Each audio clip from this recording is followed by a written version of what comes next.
so that's pretty cool. We had Derek, but he's out in the field working the farm, so we lost him on cell phone. He's picking cabbages for me. Okay, that's fine. All right.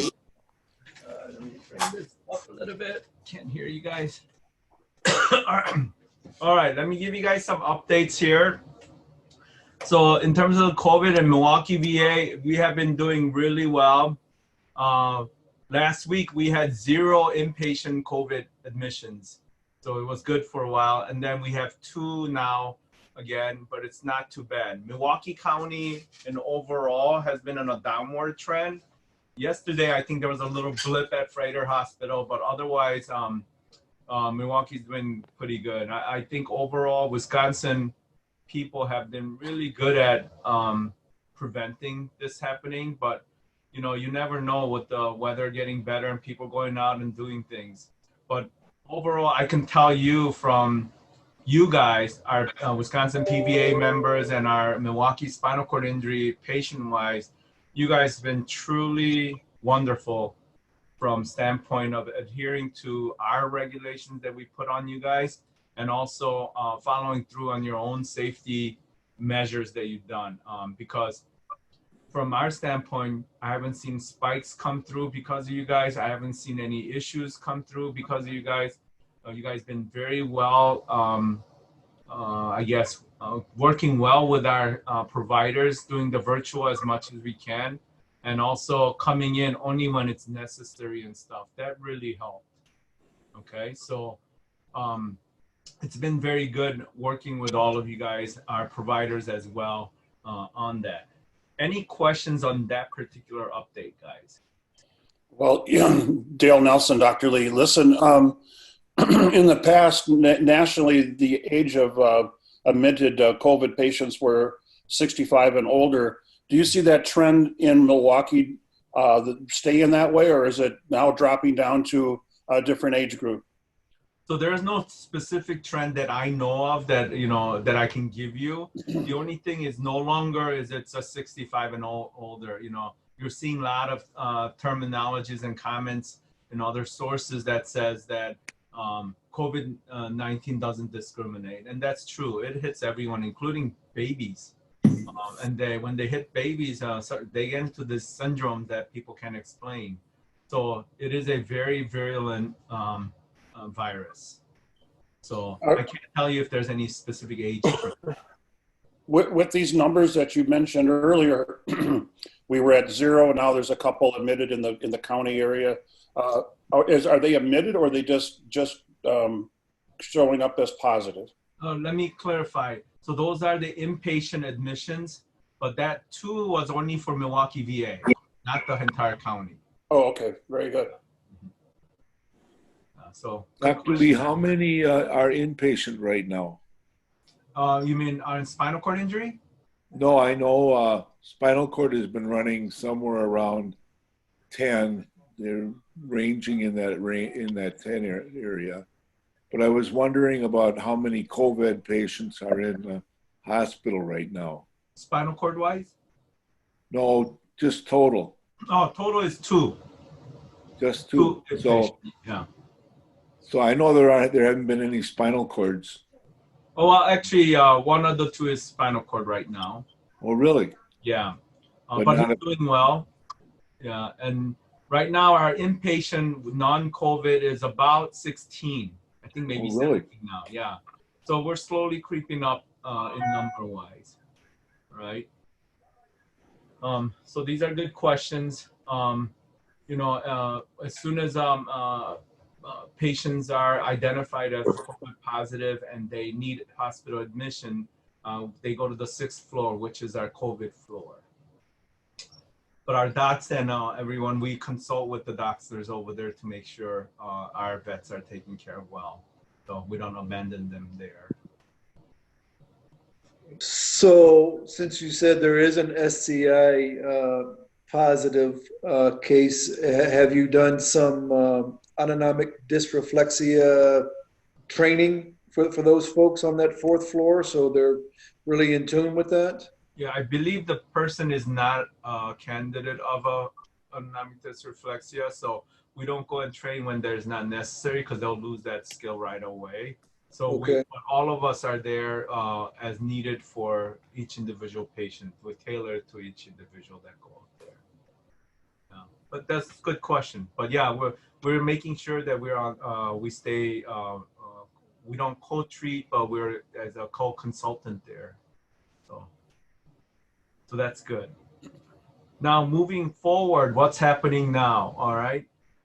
We are starting to do a little more opening and seeing patients, but we're still at a percentage where we don't want to have everybody rush in unless it's absolutely necessary. We're still in that mode. And our numbers of virtual visits has gone up really high. And then we didn't have any patient complaints at this point. Mid-July, we may be opening up a little bit more, and that may go into 25% or even a little higher. And then we may be scheduling more patients to come see us face to face. Again, if there's no need, there's no reason to come in. Just because we're opening up more doesn't mean, hey, I'm gonna rush in and go see, and then find out really didn't have to come and see me for this. You know, so we're still very careful on who we to bring in as well. What's the likelihood of having our own entrances open up? Yeah, last week we got approval to do that. So our outpatient clinic area where you guys park and come in, we do our own screening. So you no longer have to go through that main hospital east entrance. Oh, that's good to know. That's Yeah, so amazing. that's really good. I mean, it puts more task on us to man another station, but that's okay. We can deal with that. What's still in play, guys, is that absolutely no visitors. So unless it's an essential caretaker, the person cannot come with. I'll use Ken as an example. So Ken, if you come and see us for a visit, you may have a driver that drives you, but once you get in, you can roll in on your own, do the thing. We take care of you, and then we have you go back out. That caregiver is not essential, right? That person could wait in the car. Yep. Now, if that's a person who actually needs to know your care, let's say somebody you just cannot take care of yourself, you need help in doing things, and then that person really needs to know that. Obviously, that's an essential caregiver that needs to come into the clinic. As we do your care, the person needs to know that. And there are a lot of the quadriplegics have that kind of essential caregivers. So those are the exceptions that come in. But in general, if they come with you and they think they can just come in, my directions to our gatekeeper or screeners are, no, they stay out, period. It's to protect everyone, okay? Just make sure your members all realize that. If they're not sure, they can always call their provider and discuss that. Okay. What is the call on the next step? What do you mean? Well, you've got those in immediate need right now. Mm-hmm. When do you move to the step where those at that second level start coming in? We're hoping that it will be somewhere in mid-July to bring it up to where we can see, like, if you think about procedures, right? We can't do that virtual, right? If I need to inject something, acupuncture, for instance, that's not something I can do virtual.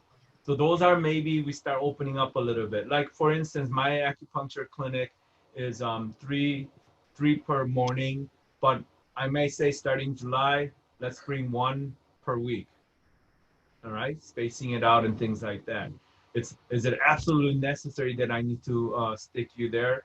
No, but I'm gonna open at least one clinic so we can start seeing somebody, and that will be more on an extreme pain case and things like that. So we have to screen all those things out. Later on, whenever they say you can go to 75%, we may open up the clinic more. But it is not going to go back to where it was full clinic as we have done in the past, because we have to keep everybody's distance far enough. So when on my Wednesday clinics, there are 3 other or 4 other clinics going on at the same time. We can't bring all of you guys in at the same time. That's not going to be allowed anymore. So we have to make sure we make the distances and all that. But that's where we are ahead compared to any other sections of the hospital is our virtual visit capability. We've been doing that longer than other areas. So, and many of your members have been taking advantage of that, including our providers too. But slowly it's opening. We're seeing more and more.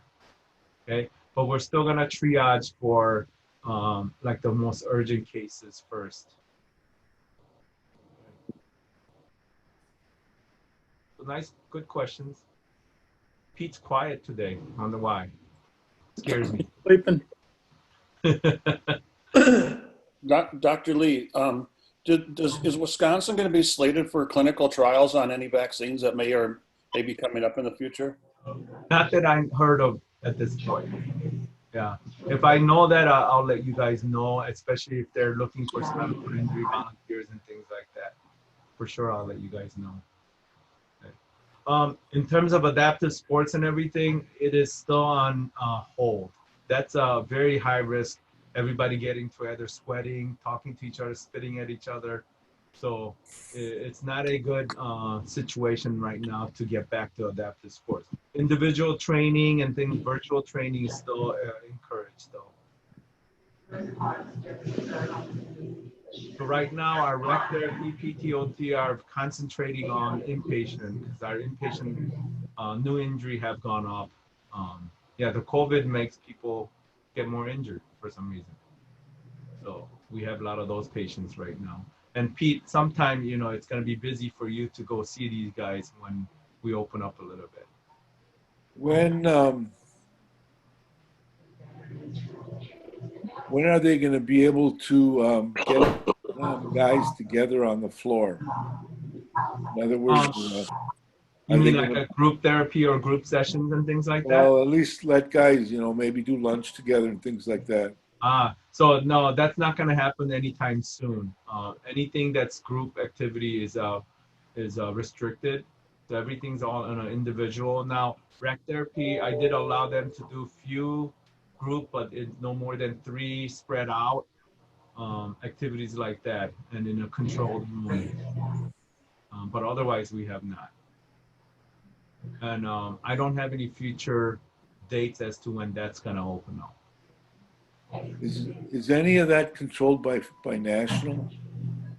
Oh no, there's guidances that come out for CLC and spinal cord injury, but everything's pretty much locally handled. But there's a general guidance that come out about our high risk population group, and then each center makes their own decisions.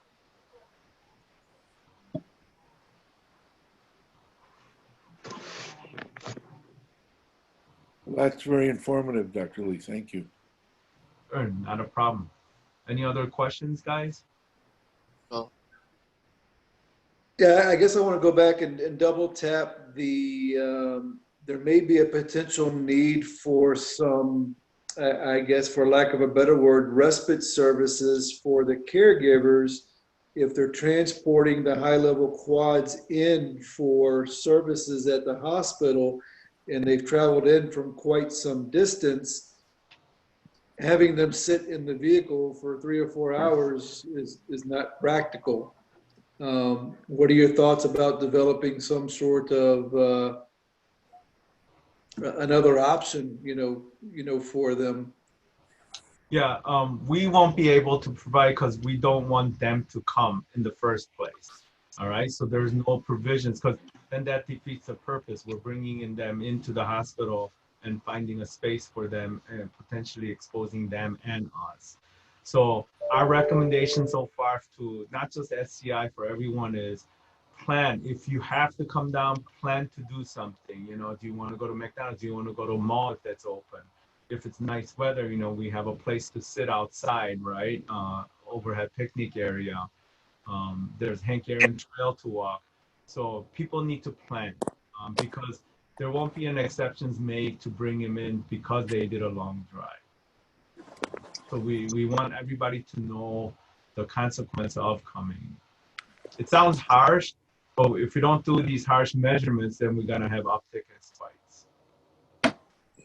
So do you have something that you're sending out, or is it just that the veteran is being notified when they make the appointment to come in that this is the situation, and it's up to the veteran to explain that to their caregiver or driver? So yeah, my instruction to all our staff is it doesn't matter who you are, whether you're secretary, social worker, nurse, or a doctor. Every time you connect with a patient, whether that person's coming in or not, doesn't matter. Just tell them the reminder, hey, if you ever do come in, there's no visitor allowed. And no caregiver is allowed to come unless it's an essential caregiver. So they're reinforcing that every time. So every membership meeting you guys have, every newsletter you send out, it would help if we keep reinforcing that over and over. They see it again and again. And so if they do it, let's say Dale's making an appointment, at least he heard it enough, seen it enough that says, hops out, oh, you know what, I better not take her with me because she's going to be sitting outside, right? Or if she does come, you guys prepare yourself saying, hey, honey, you need to kind of wait out in the car or I'll go to McDonald's or somewhere and then come back and pick me up. So I think that's been pretty effective on our standpoint. We've been very lucky that people have listened to that. We didn't have any issues where they just showed up and argued with us and things like that. I know in the main hospital, people are just showing up and arguing, you know, with the gate guard basically. I don't think that's appropriate on our veterans to do that when they already know they shouldn't. But like I said, SCI, you guys been gentlemen and ladies for me. Gentlemen and lady, yeah.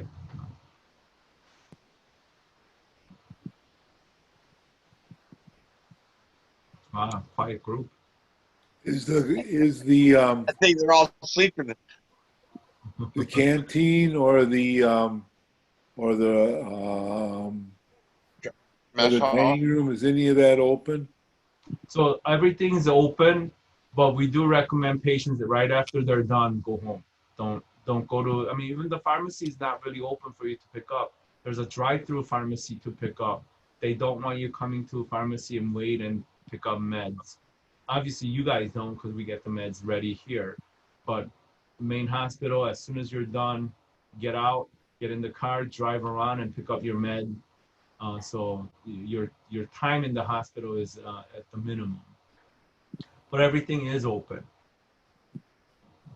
Because my thought was if a caregiver were in the area, they could go maybe to the cafeteria and get something to eat. But Oh no, the thing is they can't get in. We're yeah, not allowing them in. Yeah.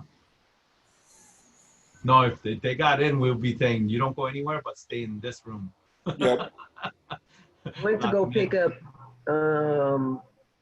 equipment to play the games virtually, and all the doors are locked. Like, they don't let you in nowhere. Final court area or not. Right. Let's say, you know, Toy, that's a good question. Let's say we order some equipment for you and you need to come pick it up, get it adjusted and stuff. If we can't do it virtually, you can still come pick it up, but you may not be able to come in. You may be just able to stop, get the equipment in your car, and then you're off, you know, and Yes. then we do things virtually, you know. And if We virtually- experienced a lot of pain with that, so we shifted to delivering the training equipment directly to the veteran's home. Yes. Go. How will we go about like pop tires? Like for people who are educated enough to fix their own tires. To fix their tires and stuff. So that will be a question that I would ask, you know, what would you do if you're somewhere else? You're in a hotel and you pop the tire. You're traveling, you pop the tire. You will find a bicycle place to get it fixed, right? Yeah, you guys don't want to teach us how to do that, like financially. Like, I mean, I don't want to run to the bike store and have them charge me for something that I think teaching you I how want to to learn how to do, I guess. yeah, teaching you how to change tire and stuff, we can definitely do via virtual, right? So you don't have to come in. So I think those are easy to teach and stuff. Even within the members, there may be who are mechanically inclined who knows how to do it. I think there are a lot of resources virtually to get it, you know, YouTube and things like that. But if you need help from our therapist to do, set up a virtual thing and they can walk you through, run it through. A lot of things, you know, if it comes down to, hey, this is totally messed up, and needs fixing, that's different. Remember, like like the cars that you buy, you know, oil change, tire rotation, tire changing out, that's your responsibility, not the warranties, right? So there are certain things that you are responsible for to take care of. VA cannot be responsible for every little aspect of your things. Once we get your thing, we expect you guys to do certain maintenance. Changing Yeah, it. so you may not like that, but that's what it is. It's not that I don't like that. It's just that prior to this situation, that's where I got my stuff done. I'm not asking for you to still do it. I'm saying, how about teach us and show us and put us in positions? Because you telling me to go to the bike store isn't really. That's how I get my stuff taken care of. But I mean, that's not really helping the situation. But yeah, We can it's definitely teach you. to do And it. if that was lacking on our part, yeah, we can actually start teaching you guys on those things. I know, like the hand cycles and things like that, we have a regular session where the vendor comes in and teaches our vets on how to maintain their hand cycles and things like that. So wheelchair, you know, flat repair and stuff, you know, here are the tools you need, here's what you got to do. It's like any other bicycle that we own, we change. I mean, I don't want to take my bicycle to bicycle shop every time I get a flat, but I know how to change it on my own, right? But if you don't know it, yes, we can definitely do teachings and all that. Okay. Works for me. Sounds like a motor pool session with some -10 standards and some 2404s. Let's do it. But, you know, Toy brings up a good point. Some of this basic maintenance stuff on a basic chair and stuff, it may be good to have session within Wisconsin PVA. It doesn't always have to be the VA, right? So if you guys, if any of the members are mechanics or bicycle mechanics, or you guys bring in a bicycle mechanic from local shop and say, on this time, we're gonna have physical, if we are allowed to get together, here's how you're gonna do some of the things. And Paul could also do that as one of the session. He's gonna continue to volunteer at the VA, even though he's retiring next week. You know, you can definitely do those kind of teachings. And then people who can't come, let's say to you're way out there, then we can set it up where you can actually join us virtually and see the actual maintenance. And we can do maintenance 101. I might actually do that, have Paul come up with maybe several sessions that can be recorded and have you guys there and say, this is what you got to do with your wheelchair, some of the basic maintenance. And this is how you fix a flat tire, that kind of thing. I mean, that's on YouTube everywhere. But more specific to wheelchair, Paul may be able to do something, make some professional videos. Tire patch Actually, kits aren't these really that ideas- expensive. Huh? Tire patch kits aren't really that expensive either. Right. So some of these things, so if you guys got these kind of maintenance 101 ideas, you shoot it to Scott so you can get a list going, and maybe Paul and I can put together something to put on your website, you know, simple, basic thing to do once you went through a rain or something. Here's what you should do to keep your wheelchair unsqueaky or something like that. And if he doesn't, I'll give you Dr. Lee's personal cell number and he'll be your AAA. Your AAA, yep. Yeah. Only to call after hours when he's at home. That will be Troy's number. Keep him busy. If you've got good hand dexterity, repairing a tire isn't real difficult. That's right. Not everybody can do that, though. No. Well, that's out of my wheelhouse. Yeah. Unfortunately. But All right. Good session, guys. Any other questions or comments? Yeah, is there so I called in for gloves the other day, and the VA only sent me a box. Is there a shortage on stuff like that for like PPE, especially for people that have to do like digital stim or any kind of bowel maintenance? They are sending one box at a time. What they recommended, pharmacy had recommended, is you guys make your request almost like 2 weeks early for every box, because they have to control what's going out with box. Now, Cody, let's just say normally you go through 2 boxes per month, let's just say, all right? you have to let your provider know that, hey, 1 box a month is not working out for me, because then I'm asking every week, I gotta have 0 box and things like that. Make your case to your provider, and provider will make the case to pharmacy. I can tell you our pharmacy's been very good at making those kind of exceptions, but they need to know those exceptions, you know? But in general, it's gotta be 1 box a month going out, unless you guys ask for an exception. And it's gotta be a okay. reasonable exception. Okay, so I wouldn't hesitate to do that, because they said they'll make all those kind of exceptions, especially for spinal cord injury. They're very well aware that our guys need more than the usual. Gotcha. Okay. Okay. Good stuff. Good stuff. Then my wife can start using 2 gloves instead of 1. Huh? So then we can start using 2 gloves instead of 1. Yeah, that won't be encouraged. Come on, guys. Well, thank you very much. I don't have any more questions. Does anybody else? No, I'm good. Thank you for the education. No problem. Should we do this again? And let me see. July 20. Today was 25. I won't know about increased opening till the 13th of July. How about setting something up at the 16th of July? If I think there's more immediate stuff to put out, I'll let Scott know and do earlier. But if there isn't anything, should we do it in about 3-4 weeks? 16. Sure. Sound good? Everybody, Sounds good. practice firework safety. All right, guys. Good Don't seeing blow you your guys. fingers off. Enjoy your Thanks. 4th. Thanks, Dr. Lee. Yeah. Thanks, everybody. Go outside. Later, Dr. Lee. Bye, guys. Bye-bye. See ya. Bye, Troy, Toy, Pete, Cody, Ken, Bye, Lee. Dale, Good. Scott. Stay out of mischief. Leave. Take Leave. care, everybody. All right, Ken, thanks. Good to see you. Well, here we are. Yep. Hey, Pete, have you been able to get permission to visit guys virtually? No, I haven't set that up yet. Oh, all right. I don't know if they're doing that or not. I mean, I have They want- as a peer specialist, I get to visit with a couple of the guys, particularly the new patients. But one of the problems is it's real hard to get any kind of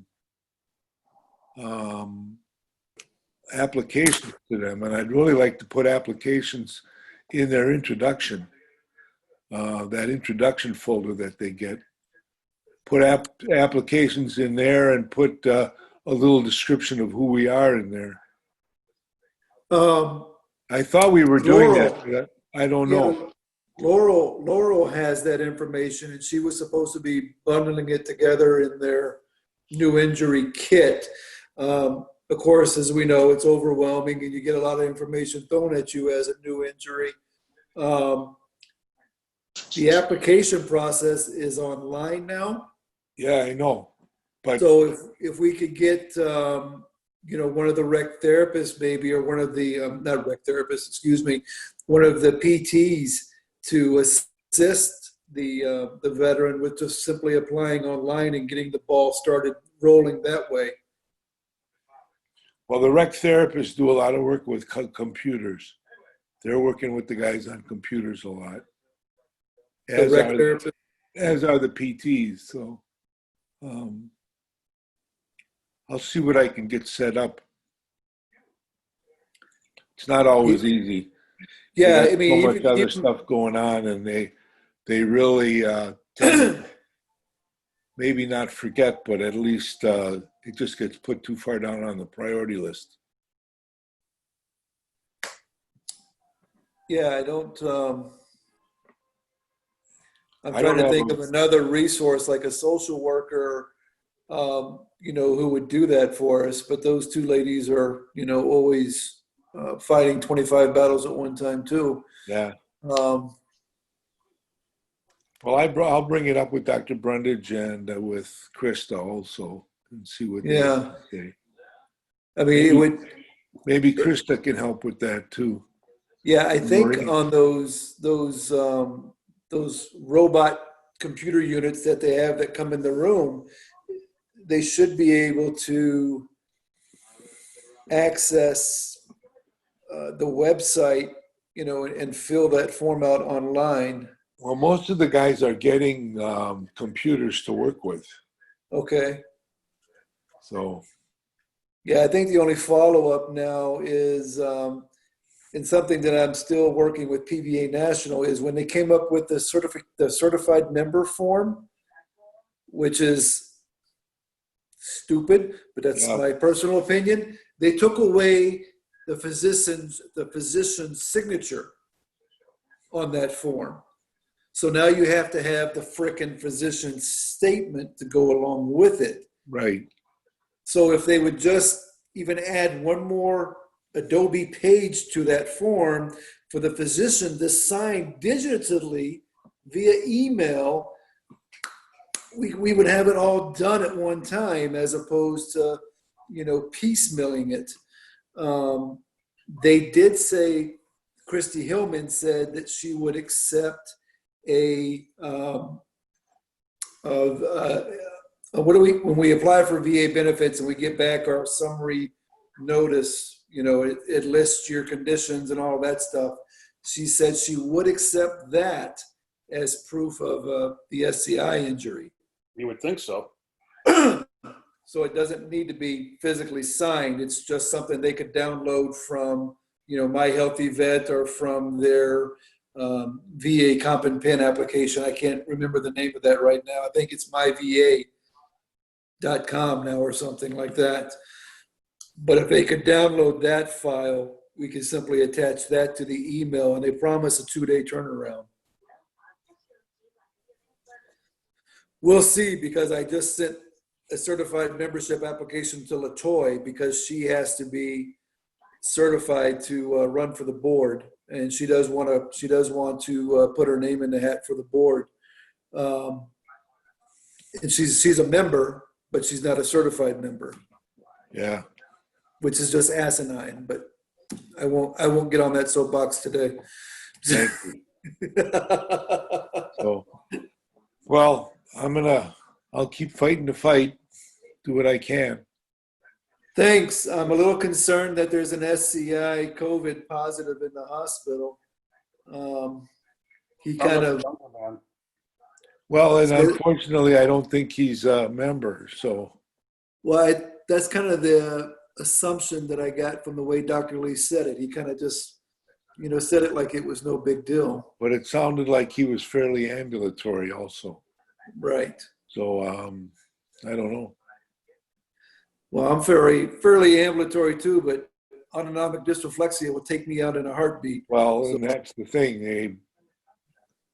Hopefully, most of these guys, I'm guessing, if they're in the hospital, they're in bed all the time, and they're probably. That was a call for the fishing trip on August 29th in Milwaukee. Oh, is it? Is that a go, Pete, or a no-go? Peter. Oh, well. Anywho, all right, Ken, let us know if we can do anything to help out there at the hospital. I was a little taken back that we could potentially have spouses or caregivers traveling long distances and sitting in the damn parking lot for hours on end.